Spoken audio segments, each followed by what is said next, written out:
What is going on, wrestling fans? It is I, Steve Fall, and welcome to 10 Count. On today's edition, I am talking to the current, reigning, and defending MLW champion. It's Alex Kane. How are you doing today? I'm doing me and the championship are doing great. I love We it are so doing much. great. I love We are it so doing much. great. It looks beautiful. That green screen did not want to cooperate with you for a moment, It but does it not. It did. does not want. It doesn't want to let me be great. I guess I just gotta push it up like this. Yeah, block your face with it, and then the title will work out. There you go. Perfect. There it is. There's that beautiful belt. It looks great, though. Now, what does It it mean is. to you winning that championship? Because obviously, hard work, you're putting it in, and now Mm-hmm. you're champion. Like, is this finally some validation? Uh, Not so much validation, but like definitely like I don't know, like a childhood dream coming true. Mm, Like we all dream of, we anybody who gets into professional wrestling, you dream of being like a world champion or somewhere. You dream of being champion somewhere, and for it to happen, uh, I would say kind of quickly in 2 years of me being in MLW, is definitely still insane to me. Like I'm still on a high still. Um, but actually, no, I will say it is some validation. It's take definitely it, some yeah. validation. Definitely validation. Of course, because Alex Hammerstone was champion for so long, and now here you are as champion, and now the path of MLW is obviously growing constantly, and now you're the face of the brand. How's it feel to know that the company is confident in your branding, your skills, your ability to sell tickets? Um, I I think that's really dope. MOW has always allowed me to be myself. I'm probably one of the more outspoken people on the MLW roster when it comes to social media, and that's only because I enjoy social media. I enjoy talking crap to people. I enjoy, causing healthy drama. Like I don't want to really hurt anybody's feelings for real, but like to build some tension or whatever. That's what I enjoy doing, and for them to trust me still this young in my career. I'm only 5 years in, so for them to trust me at this point in my career means everything, Of and I will not course. be letting them down. Yeah, of course not. And again, like you're the face of the company now. You are the Yeah, one making sure that these events sell out because everyone leans on a champion. When a company does bad, they go, "Well, it was because the champion." The company's hmm doing well, it's because the champion. So we'll yeah, see. We'll see as time goes on. Obviously, with you as a champion so quickly. Well, I think in a year from now, when you're still champion, let's hope yeah. everything's going up for MLW. But let's start from the beginning. How did you get into professional wrestling? How did you discover it? Was it a friend, a family member? Were you channel surfing? Uh, I I think it was my one of my older brother's friends. He had like the toy belts. He had I think it was like it wasn't No Mercy. It was like It was SmackDown Just Bring It. Oh, That was wow. the first game that I ever played. It was SmackDown Just Bring It. He brought it. He brought the PS1 over to the house, and he brought the game. And him and my brother were off doing something in some other room. And like he was like, "Yo, you can play or whatever." So I sat there and played. Had no idea what was going on. Didn't know who was who, but I was like, "This is awesome," because like I wasn't even like focused on like being in the ring, fighting the ring. I was just trying to go backstage for some reason. I was just getting out of the ring every match and trying to go backstage. Um, but yeah, that was like my first introduction to it. And then I ended up going to a yard sale, and they had Stone Cold's Demolition there. It was a VHS tape. I don't think that they really meant to like release it, but they ended up releasing it anyway. Hmm. And it was like I think it was Stone Cold, Undertaker, and I believe Kane. It was building up to their first blood match.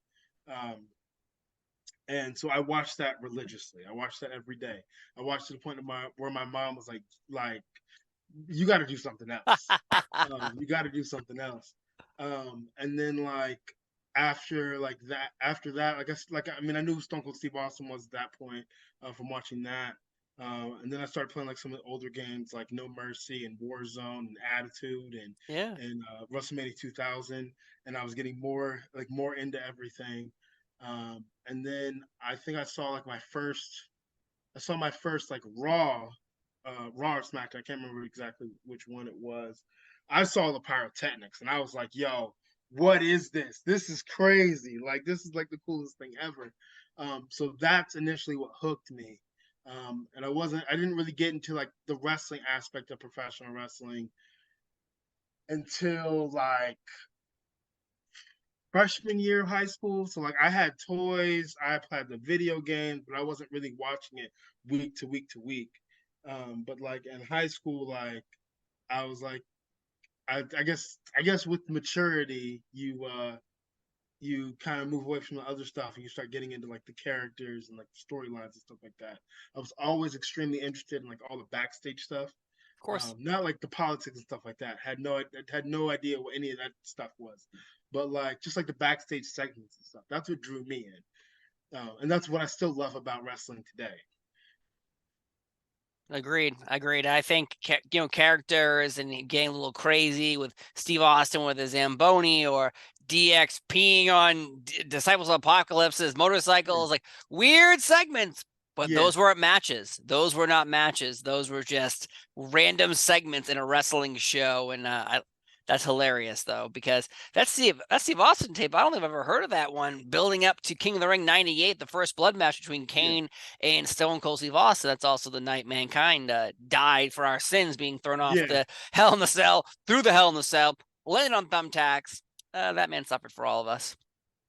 Definitely did. So then, when you decided in freshman year, I'm going to start watching more wrestling, how did you decide, hey, I think I'm going to put away my action figures freshman year of high school, I hope. And how are you going to transition that love into becoming a professional wrestler? Um, I mean, since I started watching wrestling, like the want to be a professional wrestler was always there. I Mm, would tell people, anybody that would listen, I'm going to be a professional wrestler one day. And there were a few times like in my adolescence where I was like, maybe not or whatever. Maybe I'll just be like a regular person. But I think it was the end of my sophomore year of college. I was kind of burnt out and I needed to take a break. So I did take a break, but I was like, what was I like? I think I was like 25, and I was like, well, look, I can keep doing the college thing, but college is always going to be there, or I can go like follow my dreams of being a professional wrestler. Like I don't know if I'm going to be good at it or not. If I'm good at it, I'll stick with it. If I'm not mm, good at it, I'll let it ride, and I can always say that I at least tried it. true. So I went. There were two different schools. So there was Robert Gibson School, but it was a little sketchy at first. I really couldn't get into contact with anybody. Um, and then there was AR Fox's school, which was like 35 minutes further toward like Atlanta. Um, I saw that they had like a school show every Thursday, so I went to like two of those, and I just really liked the atmosphere. I think the second one I went to, there was a graduation match, and all the students were around the ring, and they were hyping it up, and they was having a good time, and I really really liked that family environment. So I decided to sign up the week after that, and like when I first saw Fox, like I didn't know who he was. I had no idea who he was. I saw the website. He looked important, as far as like the website goes. Like he looked like he was somebody, but I had never seen him on TV or anything like that. So I mean, I didn't know who he was. But when I like saw him in person, this man is the most humble man on the planet. But you know that feeling that you get when you're in the room with somebody important, you get like goosebumps Yeah. or whatever. Like, oh shit, this guy's something. Like he had that presence about him, but he was like still super super humble. But yeah, he answered all of my questions. Um, and like I guess with him being as cool as he was, I was like, this is gonna be the school I'm gonna go to. This is where I'm gonna get my start. Best decision I ever made. Outstanding. Now, obviously, your discussion of being into video games at such a young age as well. So is that where your love started, but then you became a wrestler? Now, there's a different idea of, hey, I want to be a wrestler, and now you are a wrestler, and Mhm. obviously the tolls and the challenges. So you mentioned college. Did you ever go back to college? No, I didn't. I didn't go back to college. I need to. And I here need you to. are, MLW world champion. So keep the momentum pushing forward Yeah. because, as you said, college will always be there, but a dream's Hmm. completely different. That could Yeah. disappear like that because as like an old man, well, you're not going to start wrestling at the age of 50. Yeah. No. No, No. no Definitely one's gonna. not. You can go back to college when you're 50 though, but Yeah. You can. you You can't can. You can go go from doing home. what you're doing right now at MLW. Now, September 3rd, you are defending your championship against Willie Mack at Hmm. Ferry Road. And now this to me is again a big challenge for you because Willie Mack, known in the business, he's been doing a lot of great things for many years now, but here he is, gunning for your championship. Now, Hmm. is this kind of like your first big all right, I'm champion. Let's move forward now. We don't have to do this like, hey, congratulations. Like you're champion now. So you need to push Hmm. forward and have great matches and obviously put on, good matches. So how are you Hmm. feeling going into this? I mean, I'm just as prepared as any other match. Like, I mean, like the optics of it, it's a huge match for me. But I was I became the wrestler that I am by having big matches against big opponents, no matter what level I was at. Hmm, I feel like that's helped me the most as far as like crafting who I am. I mean, Hammerstone was a huge challenge. And I mean, him being champion for as long as he was champion for, I mean, I feel like if I can take him down, I can take anybody down. yeah, So like, though I respect Willie Mack to an extent, to a point, um, I'm not I'm not I'm not looking past him. I will never look past an opponent or like take them as a joke or anything like that. But like, I'm not stunting him the same way that everybody else is. Like, this is another day at the office for me. of course.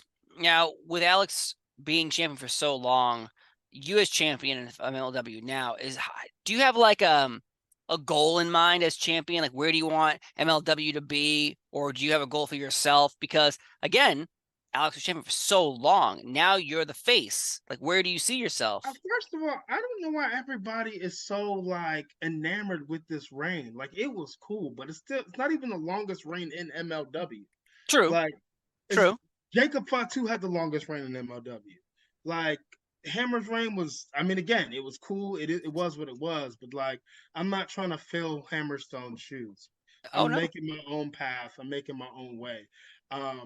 As far as goals, like, I mean, I have the list of Boomaye on social media. Yeah, But like, I just want to move the needle.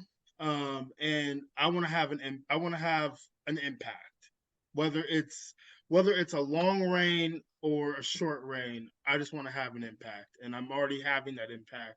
I can see it.